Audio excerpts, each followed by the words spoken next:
अगर मैं आपको एक ऐसे स्ट्रैटेजी से बात करूं जिसमें आप पहले से ही ये एक चीज़ देख पाएंगे कि आगे आपका टारगेट कब तक आ सकता है, आपका स्टॉप लॉस कहाँ पे हो सकता है और मिडिल पार्ट में क्या खूबसूरत चीज़ें हो सकती है। सीधा स्ट्रैटेजी पे आता हूँ। यहाँ पे हम सबसे पहले टाइप करेंगे पॉली नॉमिनल। मैंने सिर्फ POLYN तक लिखा है, आप यहाँ पर देखिए, बस इतना ही मैंने लिखा है। पॉलिनॉमिनल का POLYN लिखा है, तो यहाँ पे पॉलिनॉमिनल नाम से जितने इंडिकेटर से सब आ गए। हमें इसमें आवश्यकता किस इंडिकेटर की, इसको जरा ध्यान में रखिएगा। Polynomial regression channel by chart prime, तो इस इंडिकेटर की हमको आवश्यकता है। हम इसको चार्ट पे पहले लगा लेते हैं। इस इंडिकेटर को ध्यान से देखने के बाद आपको यहाँ पे बहुत सारी चीजें एक बार में दिखनी शुरू हो जाती है। सबसे पहले क्या क्या है, आपको यहाँ पर एक चैनल दिख रहा है कि जिसके अंदर मार्केट बंद है। बंद यहाँ पे अर्थ है कि मार्केट के हिसाब से ये चैनल है, चैनल के हिसाब से मार्केट नहीं है। ठीक है, पहले तो ये मैं आपसे क्लियर कर दूं। प्राइस जैसे जैसे मूव करता है चैनल उसके साथ रहता है, बस इतना ही है। अब इसमें दो पार्ट है कि ये मार्केट जैसे ये ओवरबॉट भी है, दिखाई दे रहा है आपको, ओवरसोल्ड भी बहुत क्लियरली दिखाई दे रहा है। Point number 1। पॉइंट नंबर 2, यहाँ पे आपको दो रंग के बीच में एक बैंड दिखाई दे रहा है, एक आपको वहां पर लकीर दिखाई दे रही है जो दो रंगों में तकसीम है। सबसे पहले ग्रीन कलर का, जो ये दर्शाता है कि मार्केट यहां तक बुलिश था, और ये आपको जो पिंक कलर, माफ कीजिएगा, यहाँ पे जो पर्पल कलर का लाइन जो दिख रहा है, ये दर्शाता है बेयरिश मोमेंटम। लेकिन याद रखिए, ये जो बीच का जो लाइन है ये पूरी तरीके से क्लियर नहीं है। मतलब ये वाला जो है वो रिपेंटेबल लाइन है, बीच का जो लाइन है वो रिपेंटेबल है। ठीक है, उसको आप पहले दिमाग में रख लीजिएगा। समय के साथ साथ वो ग्रीन और पर्पल होते रहता है, हमेशा एक जैसा सही जगह से एग्जैक्ट वो काम नहीं करता है। लेकिन हमें जिस चीज की जरूरत है वो अब मैं आपको बताऊंगा।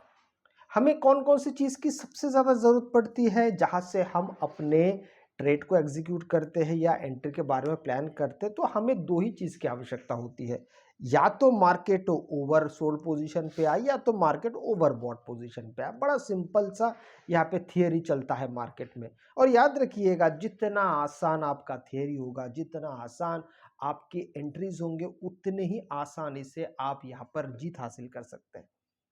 जिस विषय पे मैं सबसे पहले बात कर रहा था, आप यहाँ पे देख सकते हैं, यहाँ पे अपर प्रेडिक्शन, मिडिल प्रेडिक्शन और लोअर प्रेडिक्शन के बारे में भी मार्केट आपको यहाँ पे क्रमशः यहाँ पे फिगर्स के साथ मार्केट आपको बता रहा है कि आगे आने वाले समय में मार्केट अगर ऊपर अगर जाता है तो मार्केट कहाँ तक जा सकता है। तो आप यहाँ पे देखिए, यहाँ पे 88,000 तक लिखा हुआ है। उसी तरीके से मिडिल प्रेडिक्शन भी है और लोअर प्रेडिक्शन भी है। पर इस बारे में बता दूं, समय के साथ साथ इसके भी जो नंबर्स है वो प्राइस के हिसाब से वो बदलते रहते हैं। अब बात आती है कि हम अगर यहाँ पर एंट्री के बारे में प्लान करें तो कैसे करेंगे।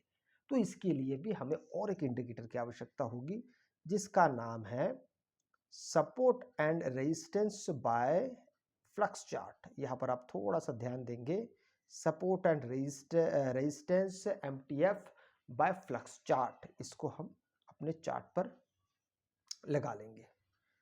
लगाने के बाद इसके कुछ सेटिंग्स है, उन सेटिंग्स को हम यहाँ पर सबसे पहले लगा लेते हैं। ये पिवट लेंथ जो है वो 15 लिखा हुआ है, इसको हम हटा के कर देंगे केवल 5। आप चाहे तो आप अपने हिसाब से इसको बढ़ा या घटा सकते हैं। जैसे हम इसको 5 करते हैं तो हमारे सामने अभी बहुत सारी चीज़ें एक बार में आ जाता है। मैं इसको थोड़ा सा बड़ा कर देता हूँ और कुछ पल के लिए जो पॉलिनॉमिनल का जो स्टाइल में जाके जो टेबल्स है ना, टेबल्स को मैं हटा देता हूँ, तो ये प्रेडिक्शन वाला मामला यहाँ से हट जाएगा। मैं दोबारा इसको फिर से लगा के आपको बताऊंगा, उसका और फंक्शन भी है। यहाँ पर जब हमने 5 किया तो आपको यहाँ पे क्या क्या देखने को मिल रहा है, सबसे पहले मैं एक एक करके आपसे बात करता हूँ। देखिए, जैसे ही ये जो रेड लाइंस आपको दिख रहे हैं, ये MTF फ्लक्स चार्ट का जो सपोर्ट और रेजिस्टेंस है उसी का ये कलाकारी है कि आपको रेजिस्टेंस दर्शा रहा है। एक बात वो हो गया। दूसरा, यहाँ पर जब मार्केट पहुंचता है तो अचानक कहीं से भी एंट्रीज के बारे में हमें सोचना नहीं है। हम तभी यहाँ पे एंट्रीज के बारे में सोचेंगे जब मार्केट यहाँ पे आपको कोई एक रेजिस्टेंस बना के दे दे और उसके बाद प्राइस एक्शन के अनुसार ही वहाँ पे एंट्रीज हो सकेगी। दूसरा, हम यहाँ पर दो चरणों में चीज़ों को देखते हैं। दो चरण मतलब दो स्टेजेस में। सबसे पहला, अगर आपने ऊपर से एकदम ओवरबॉट पोजीशन से अगर आपने यहाँ पे एंट्री की है तो या तो आप मिडिल पार्ट तक आके मार्केट को अलविदा कह सकते हैं। वो भी किस कंडीशन में, अगर यहाँ पे जो आपको यहाँ पे एमटीएफ का जो सपोर्ट दिख रहा है अगर वो एक्टिवेटेड है। एक्टिवेटेड का मतलब यहाँ पे समझिए, तो थोड़ा सा इसको बड़ा करके अगर आपको बताऊं कि मार्केट जब इस जगह से नीचे आ रहा था तो पहले ये ग्रीन था, अभी आपको रेड दिखाई दे रहा है। वो रेड इसीलिए दिखाई दे रहा है कि ये रेड कैंडल जब यहाँ से क्रॉस करके नीचे चलने लगा तो ये वाला जो ग्रीन कैंडल था वो बाय डिफॉल्ट वो रेड हो गया, मतलब सपोर्ट जो था वो अब रेजिस्टेंस में तब्दील हो गया है।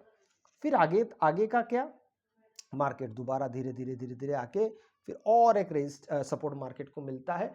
यहाँ पे जाके फिर आपका एग्जिस्टेंस होगा।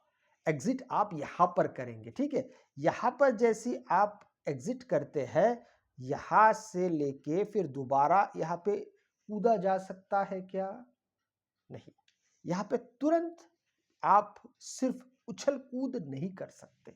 क्यों नहीं कर सकते? ध्यान से अगर देखेंगे तो ये जगह मार्केट का ओवरबॉट पोजीशन था, जहां पे मार्केट ने इस जगह के ये जो चैनल है, इस चैनल को तोड़ के मार्केट ऊपर गया और तब जाके ये ओवरबॉट पोजीशन पे पहुंचा।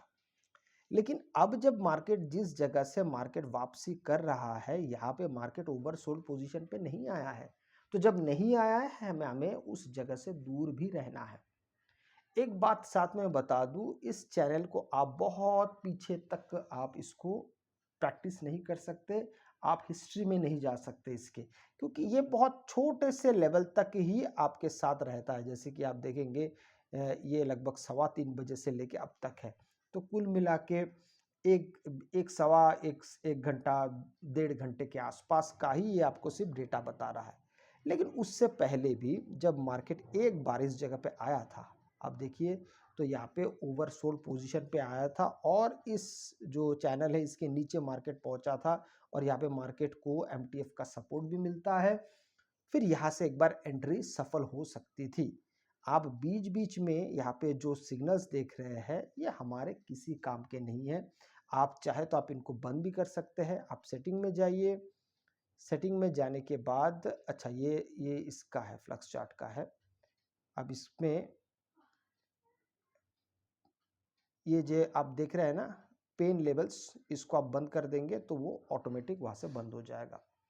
तो इस तरीके से अगर आप यहाँ पे काम करते हैं तो आपको बहुत अच्छी तरीके से चीजों में समझ में आने लगेगा। एक बात मैं आपको और बता देता हूं, ऐसे जो स्ट्रेटेजीज होते हैं, ऐसे स्ट्रेटेजीज दिन भर में, एक तो हम यहाँ पे टाइम फ्रेम एकदम 1 मिनट का लेके चल रहे हैं। आप भी अगर 1 मिनट टाइम फ्रेम पे काम करना चाहते हैं तो आपको एक बात का बिल्कुल ध्यान रखना पड़ेगा। याद रखिए 1 मिनट के टाइम फ्रेम पे पूरे दिन भर ट्रेड करना खतरे से खाली नहीं होता है। तो फिर क्या करें? तो फिर जैसे आप मार्केट में आते हैं, मार्केट में आने से पहले अपना स्टॉप लॉस कितना आप ले सकते हैं एक दिन में, या फिर आपका टारगेट एक दिन का कितना होना चाहिए, ये आप पहले ही व्यवस्थित रूप से प्लान करके आइए। और आके जैसे आपका टारगेट अगर हिट हो जाता है आप मार्केट से बाहर चले जाइए, आपका स्टॉप लॉस हिट हो जाता है आप मार्केट से बाहर चले जाइए। इन दोनों के बीच में फंसे रहना आपके लिए काफ़ी खतरनाक हो सकता है। इन सब चीज़ों को थोड़ा सा दें। ऐसा क्यों? क्योंकि देखिए हमको ऐसे चीज़ें ना बहुत लुभाता है। सच मैं बड़ा साफ कहने वाला व्यक्ति हूँ कि भाई चैनल से बाहर मार्केट चला गया, यहाँ से एंट्री कर दो, यहाँ से एंट्री कर दो, ये सब बात अपनी जगह पे ठीक है। लेकिन ये मार्केट है, आपके इशारे से और किसी इंडिकेटर के इशारे से नहीं चलता है। इंडिकेटर मार्केट के प्राइस के अनुसार चलता है, इस बात को आप ध्यान में रखिएगा। तो हर बार आपकी जीत यहाँ पे आके मार्केट नीचे जाएगा ये जरूरी नहीं है। आपके स्टॉप लॉस भी जा सकते हैं, एक बार की जगह 2 बार भी जा सकता है। आप समझ रहे मैं क्या कह रहा हूं? मैं ये कहना चाहता हूं स्टॉप लॉस तो हिट होंगे। ये इस स्ट्रेटेजी को ये मत समझिए कि स्टॉप लॉस रहित कोई स्ट्रेटेजी, ऐसा नहीं हो सकता। ऐसा प्रैक्टिकली संभव नहीं है। स्टॉप लॉस हिट होंगे पर स्टॉप लॉस बहुत हिट नहीं करवाना है, इसलिए पहले से मापदंड ये तय कर लीजिए कि कितने देर आपको मार्केट में रुकना है। अगर आपको वीडियो अच्छा लगे तो लाइक शेयर सब्सक्राइब जरूर कीजिएगा। आपसे मैं अगले वीडियो मिलता हूं, तब तक के लिए जय हिंद।